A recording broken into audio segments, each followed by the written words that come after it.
Hello everyone, this is Happy Panic, or you can just call me HB Lux, and today we're doing a round of art telephone. I have gathered 7 other artists to turn this character into a completely different character. I'd like to credit another YouTuber, actually Ray, for giving me the idea of this video. I really love their work and they inspire me a lot, so thank you, Ray! If you're unfamiliar with what art telephone is, it's basically just like the regular telephone game, but with art. I draw an initial drawing and I send it to another artist where they have to draw it from memory, and then I send that picture to another artist where they also have to draw it from memory, and so on and so forth until the drawing turns into something different. So when I first designed our main girl here, I had been struck with the idea of a sweet pastry Lolita outfit mainly comprised of pastel pinks, pastel yellow, a brown, and a pastel blue to make a contrast over all the warm colors that are already in the design. I've made sure to design her with enough detail, but not too complicated, but also not too simple that it's too easy to remember. I added little details like wings, heart clips, a little harness type corset, and ruffled sleeves and socks. Some people might think that these are easy things to remember, but it also just depends on the person and how good they're at remembering stuff. Personally, I think small details like this can get lost and muddied over time and slowly fade away or become over-exaggerated over multiple iterations. Alright, our girl's done. Now let's see what our first artist can remember. Our first artist is Necropolism. They're a longtime friend of mine with an even cuter art style that I absolutely adore. Now let's hear what they had to say about the process. Quote, "All I could remember was mostly just the colors and the hair. Though seeing the original drawing next to mine, I just realized I mixed up the pink and the browns on the clothes. But overall, it was pretty fun and easy. I had a lot of fun drawing it. The color scheme was very easy to remember, so I just went off of that. That's all I can really say though. Most of the time, I was just spaced out. So as you can see here, there is a drastic change compared to our original drawing. As they said, they mixed up the pinks and browns, which I honestly didn't expect. I didn't even realize that first when I saw it. But overall, we still have some of the same general shapes and colors as the original did. Honestly, this is super cute. I love Necropolism's art. It's very cute and unique, and always has the softest colors and shading. I love the subtle gradients, and it just adds a soft texture to the whole drawing.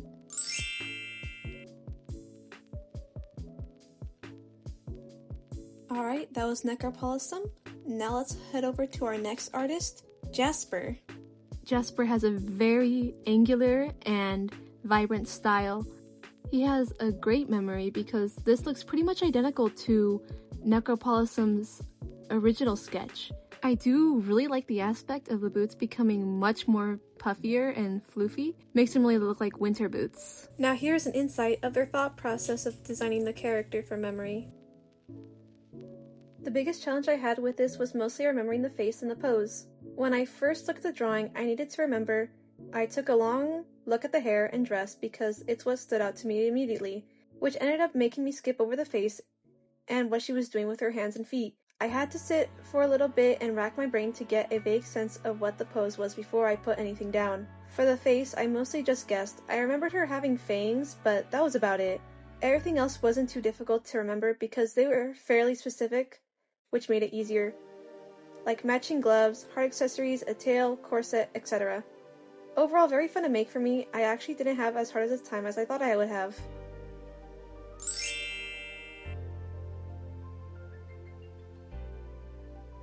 Now on to our next artist, mika.supercool. Here we again have another beautiful and unique art style. I greatly admire Micah's use of shading and soft colors that you will see later in the speed paint. My favorite parts of watching the speed paint was seeing the flashes of reference images pop up on screen. It's a technique that I really enjoy, and I love seeing it when other artists use it. I just really like how the poses are just Frankenstein together.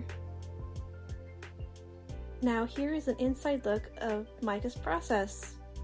Well, when I got the message, I was just staring at it, trying to take in everything about the character. I'm really surprised I at least knew the main colors, because a lot of things started happening while I was trying to complete my drawing. so I forgot a lot. Probably, I don't know really. Well, my school just started throwing tests at me, and I also had 2 Comic Cons to go to. I didn't even have cosplays for the cons yet, so that was intense to say the least. Anyways, I'm getting off track. Sorry. Well, I really struggled with that pose. Oh my goodness, I don't know what happened. The legs were a disaster. She just looked really flat. But that's fine. I just wanted to finish this because everyone was waiting for me to finish. Actually, I don't know if they were like watching time fly by while I was struggling to draw normal looking limbs. Probably not. Another thing about those legs, I forgot to look at them while taking in the info of the drawing, so I just improvised there. And the skirt? Oh no. I never draw skirts, so I had to look at a lot of skirts and just draw it. I also don't know what happened with my shading. I'm starting to think I have art black. Oh no, I might. Well, at least my French test went well. At some point, I was forgetting generally everything, so I improvised a lot of that too. I am not sure about anything I drew. And finally, I grabbed another canvas because I hit the maximum amount of layers of 41 somehow. Then I tried to fix proportions and colors. It kind of worked. I know I could have done better, but my hands were not cooperating. But hey, it was really fun to do. I got to face all my weak points, skirts, legs, arms, clothing, memorizing, actually just drawing in general. But yeah, it was a lot of fun. Thank you for letting me participate.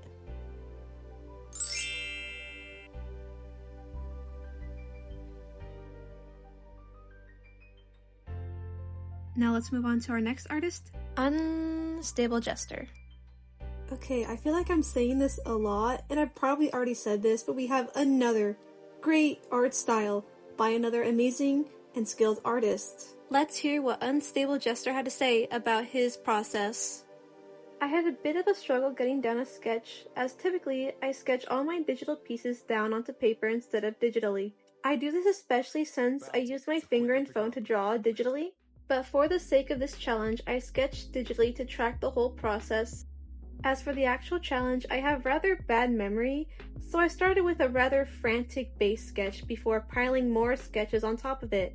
What was probably easiest for me to remember was the color palette's general idea, as I love blue and pink combinations. The thing that made me struggle the most was definitely clothes, as they usually aren't my strong suit in any situation, especially from memory.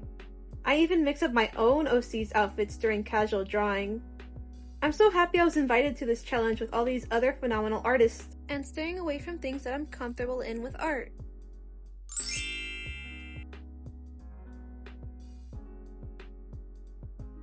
Okay, quick intermission. We are already 4 artists in. Maybe 5 if you include me, but I'm not gonna do that. So we're already 4 artists in. Let's compare and contrast what we have from my original drawing to our most recent. So looking at the original illustration of our girl here, I can see that she looks super saturated in the newer drawings. Here are samples of her main colors throughout the drawings, and you'll see what I'm talking about. Look at that! I didn't even realize until editing this part of the video. Like, she is so blue. Like, so blue. And this obviously isn't to make fun of any artist. It's just something that I noticed, and that was funny. And an excuse to use this meme, so of course. There's also other obvious differences, such as the pink and the brown being swapped, which had remained consistent for the rest of the illustrations. And her hair becoming way more pink and saturated. At first it was more of like a light, maybe salmon kind of red, but now it's like true bubblegum pink. There is also the differences in the outfits. You can really see how each artist interpreted each article of clothing, especially the boots. The boots changed a whole lot. Okay, enough with what I gotta say. Let's go on to our next artist, Sylveon. So as you can see from the speed paint, we have taken a giant leap from a cute pastel Lolita girl to a more, I guess you could say, gothic and mopey kind of style. She looks kind of serious, like she's about to lure me into her basement and sacrifice me for a ritual or something. Aside from her very cute outfit, you can see that her color palette has also changed, with brown taking more of a back seat and the pinks and maroons looking kind of colors being more prominent, and yellows being a accent color. Definitely a lot of personality in this one. Now let's hear a little bit what the artist had to say about their process. The challenges I faced were the color scheme and the outfit. I really didn't remember what the outfit looked like, so I just kind of made it up as I went. The colors were also pretty difficult, so I ended up using color gradients to just make up colors for me.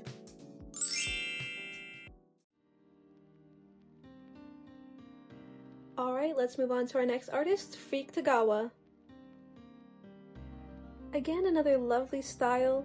As you can see later on the speed paint, things do change from the collar of the shirt to the overall color of the garment, looking more like a red velvet color. Now let's take a look into their process. My process for art is to sketch first, which is my least favorite thing as I don't know anatomy well and it's kind of boring in my opinion. Then base colors and shading, which is pretty boring for me as it only takes a second because I don't color inside the lines. Then my favorite part, rendering. I absolutely love rendering. Specifically the face, it's very fun. The clothes, I'm not too good at because I don't really understand folds. And the hair, I was just kind of going with the flow. I really struggled with the wings and legs as I don't draw them often. I'm also really proud of how I did the clothes too. Then I put on a lot of filters because I love them. And the end. The moment I looked at the other piece, I sketched and went to bed and forgot about everything. The moment I looked at the other piece, I sketched, went to bed, and forgot about everything.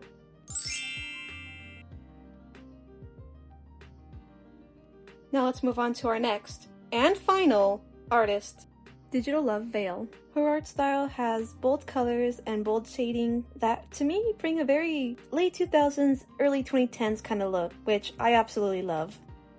And now you can probably see the differences just in the speed paint right now. Like the dragon wings, which are super cool, and that nose piece to earring, I have no idea what it's called, but it's cool and it's there. Now let's hear what the artist had to say about it. I only drew the top half of this character because I genuinely forgot what the bottom half looked like. I took a lot of creative differences when designing the character in my own way. A big inspiration for the pose and the hair shape was Happy Panic's character Morgana. From what I can remember of the original character reference, it reminded me of Morrigan Ainsland from Darkstalkers, and oddly enough, Sonya Nevermind from Danganronpa. I wanted to take elements from them and combine everything together to make something strange. My style of artwork is very flashy, so I took creative liberties and upped the saturation in the color palette. I overall just wanted to give the character a seductive succubus type of feel and look to them.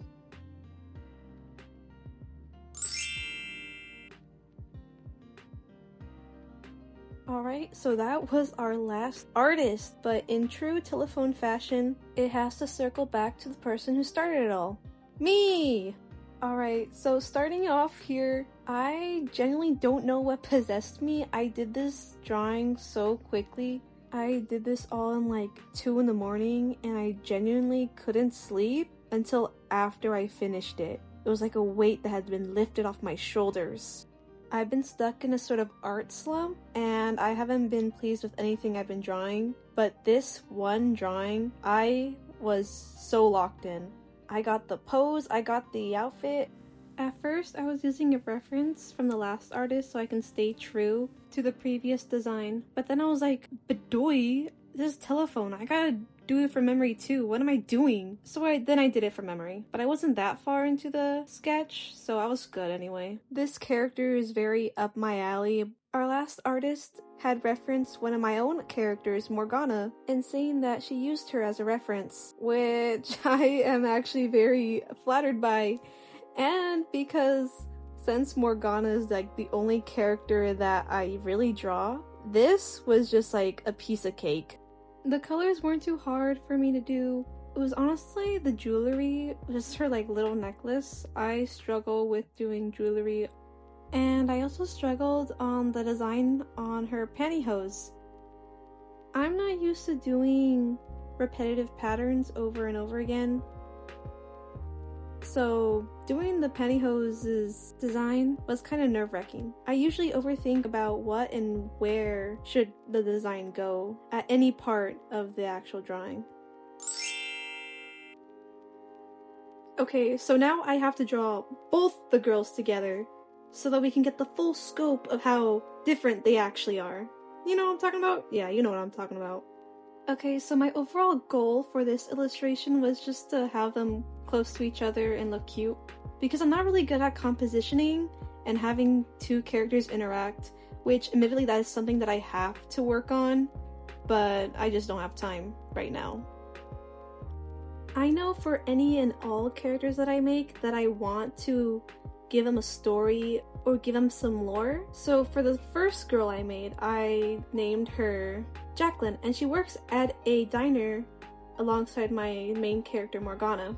But with the second girl, I don't know if I can in good conscience use her for any story or anything, because she was designed with multiple different artists and I don't want to use her without like permission or anything. I don't know, I might be overthinking it way too hard, but that's what my thinking process is anyway.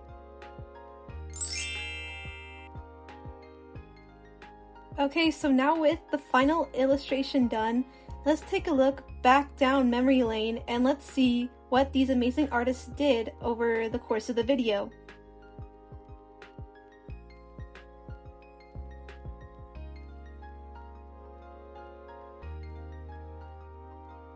So we've made it to the end of the video, and if you allow me to glaze these artists once again, thank you so much for participating. You are all amazing artists with spectacular skills and passion. I am ever so grateful that you agreed to participate in this video and take the time to make your part.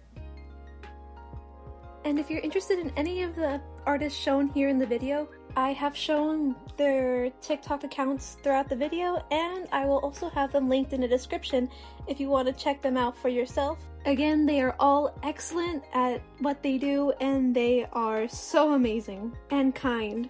Be sure to give the video a like and smash that subscribe button for more epic art videos in the future. Bye!